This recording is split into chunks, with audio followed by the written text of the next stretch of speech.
నిన్న రాసిన సాక్షి ఒక ఫేక్ ఛానల్ క్రియేట్ చేసే ప్రతి ఒక్క అంశాన్ని బయటపెట్టాల్సిన పరిస్థితి పడింది ఈరోజు. అంటే దాంట్లో చిన్న ఉదాహరణ చెప్తా. అంటే వాళ్ళు రాసింది ఫేకా నిజమా అనేది అన్నీ నమ్మాలి కదా, నమ్మాలా నమ్మకూడదు అనేది ఒక చిన్న పాయింట్ చెప్తా. ప్రస్తుతం దస్తగిరి దగ్గర ఒక బొలెరో వెహికల్ ఉంది. ఆ వెహికల్ అతను కొనుగోలు చేసి ఇప్పుడు ఉన్న పరిస్థితిలో ఒక క్యాన్వాయ్తో అతను తిరుగుతున్నాడని చెప్పి సాక్షి పత్రికలో రావడం జరిగింది. అంటే ఆ చిన్న ఉదాహరణ తీసుకుందాం, అది ఫేకా నిజమా అనేది చెప్తా.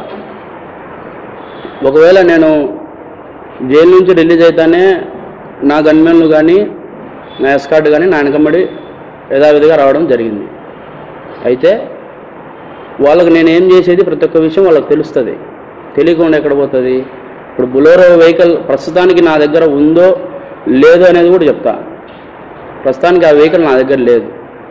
ఒకవేళ అది ఉన్నట్టు మీరు నిరూపించగలిగితే సాక్షి పత్రికకు కానీ జగన్మోహన్ రెడ్డి గారికి కానీ ఒక సవాల్ విసురుతుండా. అది కన్నా మీరు ఉన్నట్టు నిరూపిస్తే మీరు ఏం చెప్పినా దానికి నేను సిద్ధం. ఒకవేళ అది నిరూపించకపోలేకుంటే సాక్షి పత్రికను మూసేసి మీరు చేసిన తప్పును ఒప్పుకుంటారా జగన్మోహన్ రెడ్డి గారు అని నేను అడుగుతాడా. అది మీరు ఈరోజు కాదు రేపైనా సరే మీరు ప్రెస్ మీట్ పెట్టి దానికి సమాధానం చెప్పండి. ఇంకొకటి కూడా ఏంటంటే, నన్ను పూర్తి స్థాయిలో భయభ్రాంతులకు గురి చేసింది వైఎస్ జగన్మోహన్ రెడ్డి గారు, వైఎస్ భాస్కర్ రెడ్డి గారు, వైఎస్ అవినాష్ రెడ్డి గారు, దేవిరెడ్డి శివశంకర్ రెడ్డి గారు, మొన్న ఈ మధ్యన దేవిరెడ్డి చైతన్య రెడ్డి గారు. అయితే మొన్న ఆయన ప్రెస్ మీట్ పెట్టడం నేను చూసిన. అంటే వాళ్ళు ఎట్లా పెడుతున్నారు ప్రెస్ మీట్ నాకు అసలు అర్థం కావడంలే. అంటే వాళ్ళు చేసిన తప్పును కప్పిపుచ్చుకునేదానికి పూర్తి స్థాయిలో వాళ్ళు ప్రిపేర్ అయి ఉన్నారనమాట.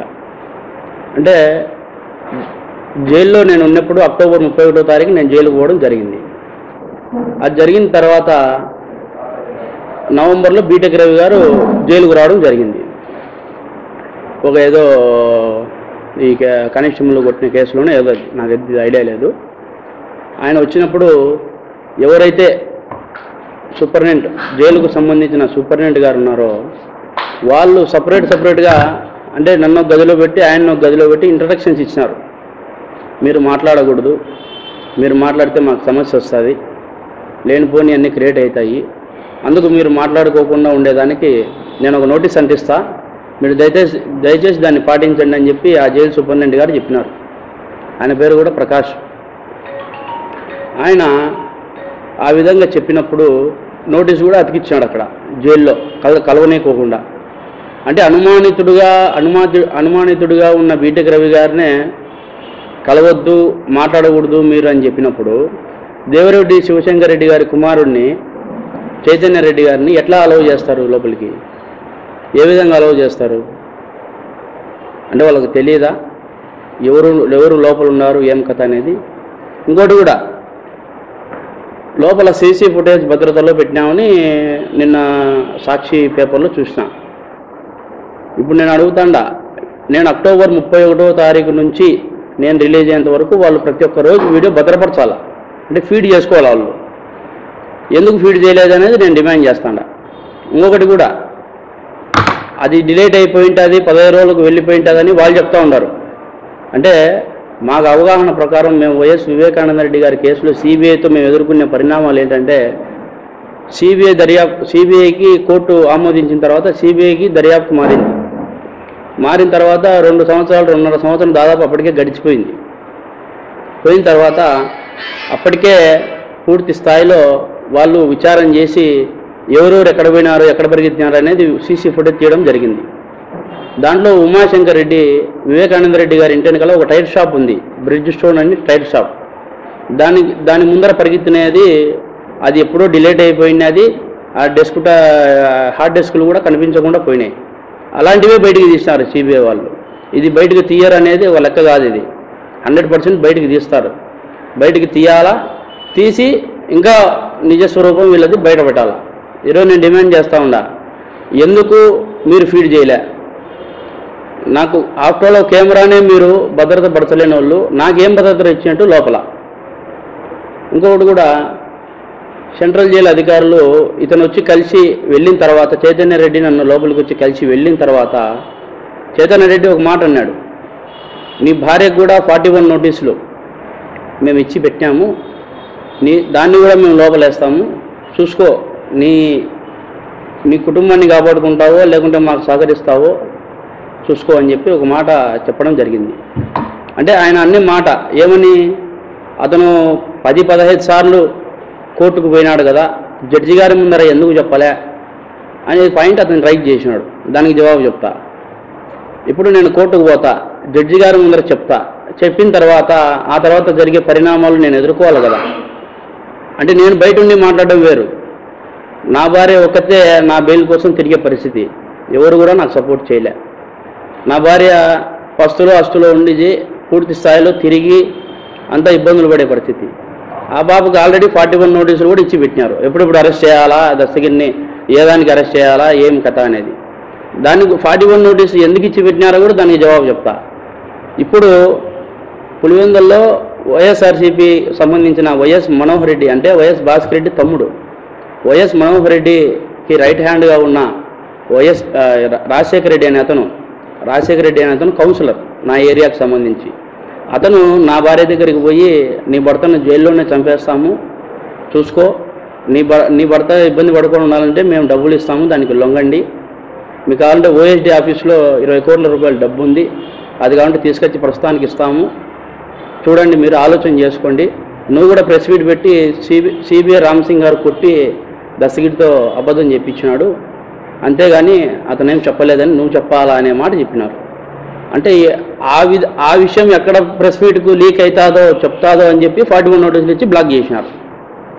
41 నోటీసులు ఇచ్చి ఆ పోలీసులు కూడా, వేముల పోలీసు వాళ్ళు కూడా, పులివెందుల పోలీసు వాళ్ళు కూడా, నువ్వు ఈ మాటలు కానీ బయటకు చెప్తే నిన్ను అరెస్ట్ చేసి లోపలేస్తామని చెప్పిన పరిస్థితి. ఆ టైంలో అంత టైట్గా ఉంటే నేను జడ్జి గారి ముందు పోయి ఎట్లా చెప్తా, ఏ విధంగా చెప్తా నేను జవాబు, ఆయన నేను ఏ విధంగా రిక్వెస్ట్ చేయాలా? అంటే ఇవన్నీ కూడా ముఖ్యంగా ప్రజలు దీన్నంతా మతికి పెట్టుకోవాలి. దీనంతా వీళ్ళు ఆడే డ్రామాలు, అంటే మేము డ్రామాలు ఆడతామంటున్నారు, మేము డ్రామాలు ఆడి మేమేదో వాళ్ళ మీద చెప్పినామని వాళ్ళు అంటున్నారు. మేము డ్రామాలు ఆడే వాళ్ళమైతే మరి ఈ 5 ఏళ్ళ నుంచి మీరేం బీకినారు, ఏం చేసినారు మీరంతా? ఈ 5 ఏళ్ళు మీ గవర్నమెంట్ ఉంది కదా. ఇంకొకటి ఏంటంటే చంద్రబాబు నాయుడు గారు చేయించినారు, అందుకే వీళ్ళందరికీ సపోర్ట్ చేస్తున్నారు అని చెప్పి చెప్తా ఉంటారు. మర్డర్ జరిగింది టీడీపీ హయాంలోనే, కానీ అప్పుడే కదా మేము జాగ్రత్తగా ఉండాల్సింది. వాస్తవాలు బయటపడుకోకుండా అప్పుడే కదా మేము జాగ్రత్తగా పడాల్సింది. నిజమైంది అప్పుడే వెళ్ళిపోతే చంద్రబాబు నాయుడు గారు వదిలిపెట్టరు కదా, అప్పుడే కదా మేము జాగ్రత్తగా ఉండాల్సింది. ఆ 2-3 నెలలే మాకు ఒక పెద్ద గండంలాగా తయారైపోయింది అనమాట. అన్ని కట్టుకథలు వాళ్ళకు అప్పుడు చెప్పినాం, మేము సిట్లో ఉండే వాళ్ళకు కట్టుకథలు తప్పించుకునే దానికి మేము అప్పుడు చెప్పినాం. మళ్ళీ వైసీపీ గవర్నమెంట్ వచ్చిన తర్వాత మీకు భరోసా ఇస్తాము, మీకు సపోర్ట్గా నిలబడతాము అనేటోళ్ళే వైసీపీకి సంబంధించిన జగన్మోహన్ రెడ్డి గారి దగ్గర నుంచి, భారతీ రెడ్డి గారి దగ్గర నుంచి కూడా వచ్చింది మాకు.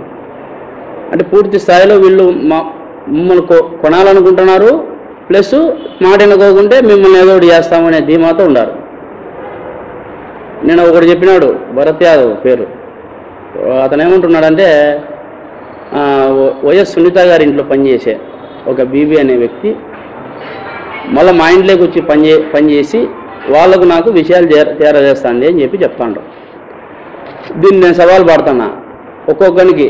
అంటే వైఎస్ఆర్ జగన్మోహన్ రెడ్డి దగ్గర కాడ నుంచి కింద కార్యకర్త వరకు వైసీపీకి సంబంధించిన ప్రతి ఒక్కరికి చెప్తాండా, దీన్ని మీరు